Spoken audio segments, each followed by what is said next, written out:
Good morning. I am Colby from the Roaming Ducks Farm, and today I have a very special video for you, and that's involving this thing right here. Well, and probably more importantly, this little gadget doohickey thing. And it is about how I'm making a lot of lumber to almost no cost. Now, a few disclaimers before we start. Number one, I am not an expert. Do not take me as an expert in this field. I am just a young homesteader trying to learn as much as I can and share the experience with the rest of you guys. I can't be held to the same high regards as an expert that has had years upon years of experience and many courses of training, so don't take it that way. I'm just a homesteader that's trying to help other homesteaders, especially on a budget, because the reason why I'm doing this is I kind of have no money and I'm trying to save some and maybe make a few bucks on the side. If that sounds like you, I can help you out. Now, number two, even though this is a budget video on how to save money, one very important thing is the more you spend on your tools and getting higher quality tools, the better your tools will be, and therefore, obviously, the higher quality product you can produce and the more money you can make off of it. So, that being said, this little tool I'm using cost me $40 on Amazon. Do not think you can use this to go and make $1 million. This is more of a money saving tool, but there is a large selection of tools like it that can make high quality products, and they still don't really cost a whole lot, and I'm just using this right now because it is practically the cheapest that you can get for its use, but it's also a good start. If you want to jump into something, you can't always spend a lot of money to get the highest quality tools, and even if you do, you're basically wasting money because you don't know how to use them. Now, disclaimer number three, safety. Safety is key. If you are not comfortable doing anything in this video, please do not try to recreate it at home. Now, getting all the boring legal stuff out of the way, let's get to the video. A little bit about what I'm going to show you today is on how to make lumber with, it's not entirely a true Alaskan chainsaw mill. It's more or less just a jig to hold your chainsaw, but you can make lumber with it. It's not going to be the best of quality, but you can use it, especially on a homestead. Another thing I want to point out, I'm not sponsored, but I have a Poland Pro 4218, PR 4218. I like the chainsaw. I think it cuts fantastic, but I take a good care of it. You know, I spend a lot of time paying attention to how I sharpen the chain, making sure the bar stays in good health. I really take care of it. Now, again, this is not a high quality, or I shouldn't say it isn't a high quality chainsaw. It's not a high dollar chainsaw. This is a chainsaw for the hairy homeowner or the small homesteader that just needs to cut a few limbs down. What I'm using this for today is pushing its limits, and it probably shouldn't be even used in this manner, but I've been very impressed on how well it's done. In fact, the lumber that I've been cutting with it is all white oak, which is a hard wood. Now, I did spend a little extra money. I have an Oregon chain on it, which Oregon is known to have good quality chains, and it has definitely made an improvement over the chain that came with it. In fact, when this thing is properly sharpened with an 18-inch bar, it'll cut through lumber, it'll mill through it almost perfectly. The problem is the chain is overrunning the chainsaw. It's too small for what I need it to do, but it still works. And I think this was like $200 when I bought it, so fairly cheap-ish. I definitely plan on getting a more professional chainsaw in the future. But let's get on to more of the important parts of the video. Now in this video, I'm going to be milling up a limb that I have cut down from this tree right here. It was hanging over practically my neighbor's driveway, and it was starting to die off in a couple spots, so I figured I'd go ahead and cut it down. But more importantly, because I need lumber. A very important thing you want to note is on what you're trying to make. If you're trying to make dimensional 2x4s, 4x4s, for one, hard oak probably is not going to be the best choice for you. What's going to be better is what's sticking over there. Pine trees.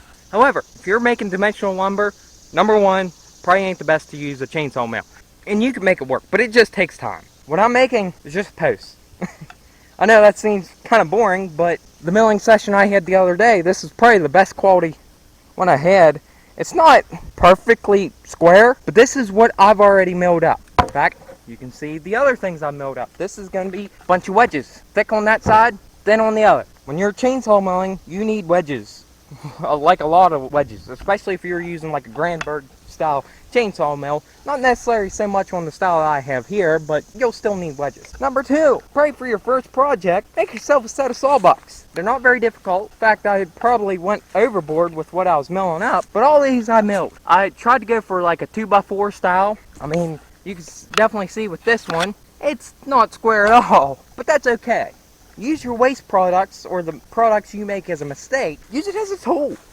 I mean, having a set of sawbucks like this is very helpful. And then number 2 or number 3, wherever I'm at, you will make a lot of waste product. Whether it's cutting down the limbs or whatnot, make firewood. Even if you don't have a fireplace to burn it in, that is now a sellable product. I'm not going to sell that product. I'm actually going to give it to one of my girlfriend's family members because he has a wood stove and, you know, he's helped me out, so I'm going to help him out. But that's still a sellable product. And right there is white oak. I mean, that's a good burning wood. It cools up real good. Number 2, look at that. Look at all these slivers I make. That's called slab wood. I mean, I've already cut most of the good slab wood up, but some of them you can actually turn into like benches and whatnot. So just take a look at your materials and try to expand your mind of what you can do with it.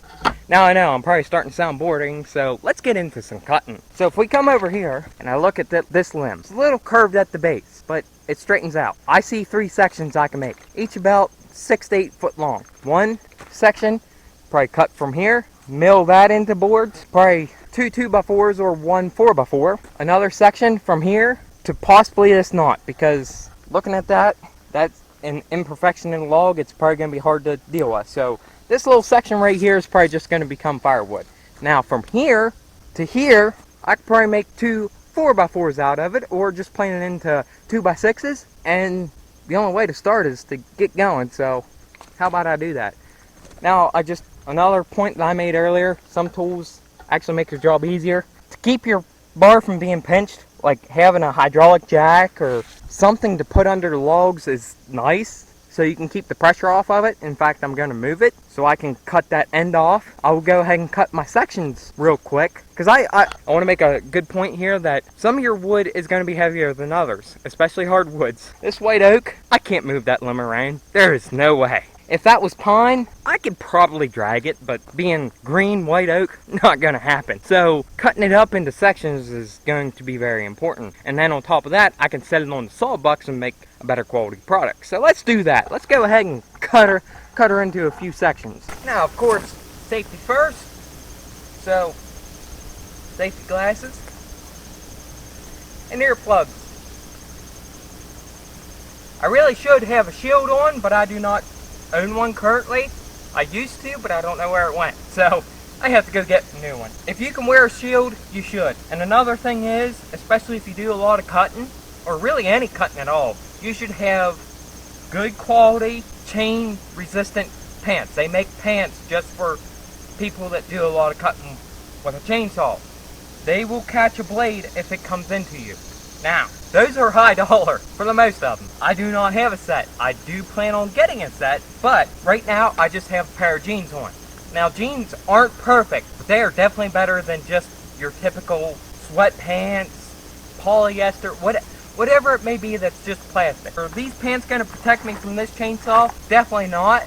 They stand a lot better chance than some of them cheap pants out there. So, that being said, when it comes to safety, don't skip out like I've kind of done, but not so. I'm in the middle, which I should be at the top. And you guys should be too. Monkey see, monkey do. Don't do the monkey do part. Alright, let's get to cut. So first off, I need to readjust my jack so I can put pressure on it the right way so I can cut it in sections. So let's do that first.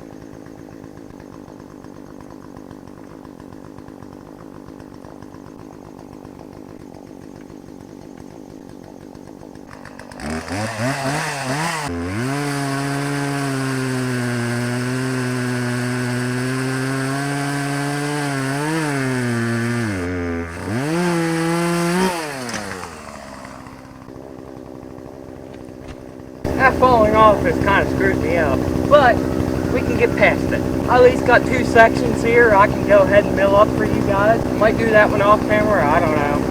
Alright, so I'm back a little while later, and I got 4 chunks I can mill from. Probably more importantly is this chunk right here. Smallest in diameter, but it is the longest, straightest piece of that branch. It's a little bit over 8 foot. That one right there is about 6 foot. That one there is about 5, and a little over 4. So these two, even though they're probably the thicker ones, they'll be good for post. I could probably make 2 2x4s out of it, maybe 1. It depends on how well I do at the milling job. And that's another thing, especially if you're trying to plan out a good log, you need to come in here and measure out what you want to cut out. I know I'm just doing a rough draft. I should be doing this with a square, but say if you wanted that, which of course I'm capturing all the good heartwood. I'm not getting all the softwood on the side for structural.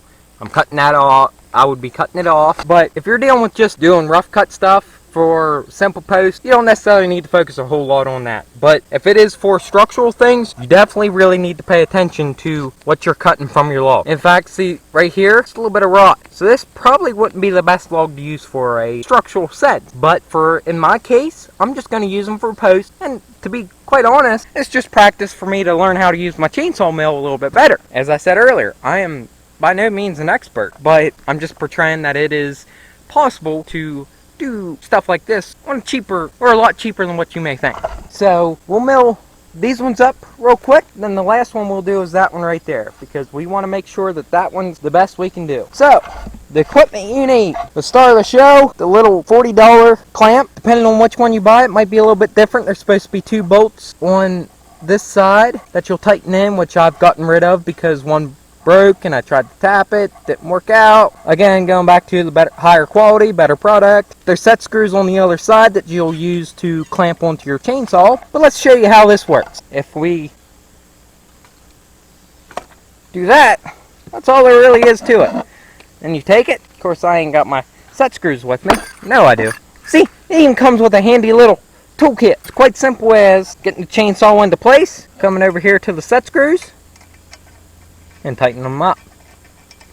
Now you definitely want to be careful to where you don't tighten one up too quick and get your chainsaw at a weird angle, because the way you tighten this up will determine how straight your cuts will be. It's hard for me to do it with one hand, so I'm just going to do a rough little set first, and I'll straighten it up off camera. But you want to make sure that your blade isn't hitting the bottom of the clamp, which actually it is right now. So again, kind of needs 2 hands to do this, but it'll be something like this. And then, of course, the other very important piece you need is a piece of wood to go off of. The way this works, if I loosen this back up, back over here, back in there, loosen these set screws back up so I can get my chainsaw out of it.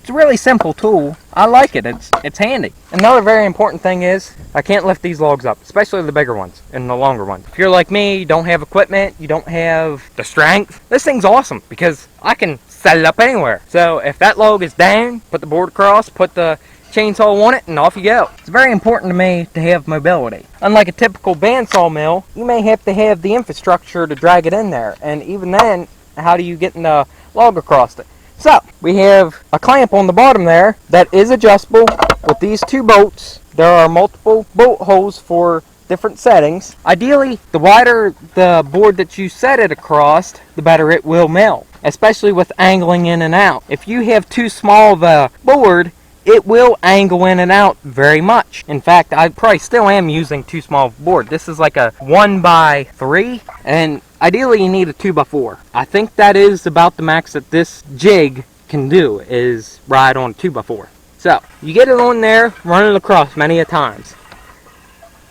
If you ride it across, it will smoothen up the corners, because if it's too rough, you'll find it'll cat. And then it'll make it hard for you to mill. You'll have rougher boards, and you don't want that. So, once you're ready to mill, you'll take this board, set it on top of what you want to mill, exactly where you want it. Now you want to be careful about how your curve's going to be. So, if we look across this board right now, that's where we're going to cut. Now you can definitely see where it has that bow in the middle. So, the best, probably right around the best that we can do for our first cut is going to be somewhere right along in here. So, in fact, I can move this board over a little bit. Now, when you're using a chainsaw mill, whether it be that style or Grandberg, your first cut is always the most important because you are setting the first flat surface which you will mill off of later on. But you take this, whether you have screws or nails, you nail it down, screw it down, whatever it may be, then you take the first layer off. Now, I've already planned to position this board like this to where I'm cutting right about here. Now, I'm going to be losing a good bit of waste, especially here up on this side. But if we look, we have rock. I do not want that. And plus, on top of that, I am capturing the heartwood. Don't mean to flip you off there, but we're capturing the more central part, which is more important with posts. So, enough talk. Let's get it set up and ready to go.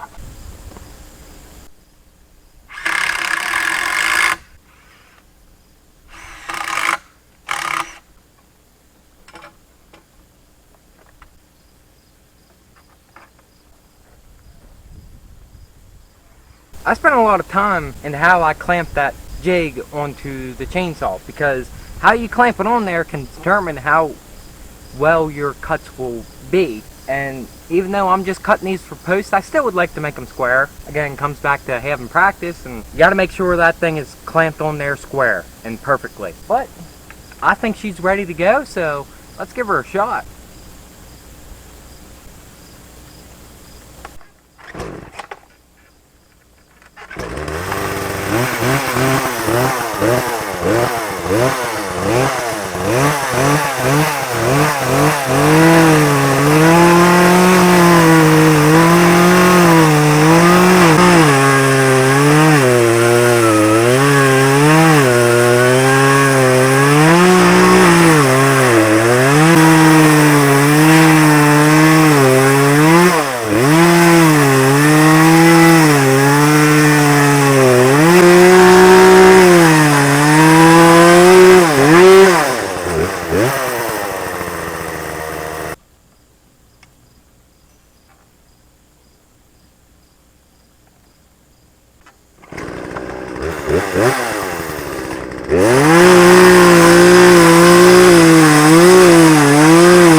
Now, I messed up a little bit there in the beginning, but I still had to tune in the chainsaw clamp there, and that's probably one of the biggest downsides to that setup. You're going to play around with it. You're going to have to make a cut or two and try to get it tuned in pretty good. Like right here, this is why I stopped in the middle, because I knew it was letting the bar deflect a little bit, and this side is a little lower than that side. Ain't a big deal for what I'm going to use this stuff for, but at the meantime, it could have been prevented. Now, I've found once that it's tuned in pretty good, you can cut some pretty straight boards with it, but it takes some time to tune it in pretty good. However, be prepared to lose a couple branches or boards to wastage because of tuning in.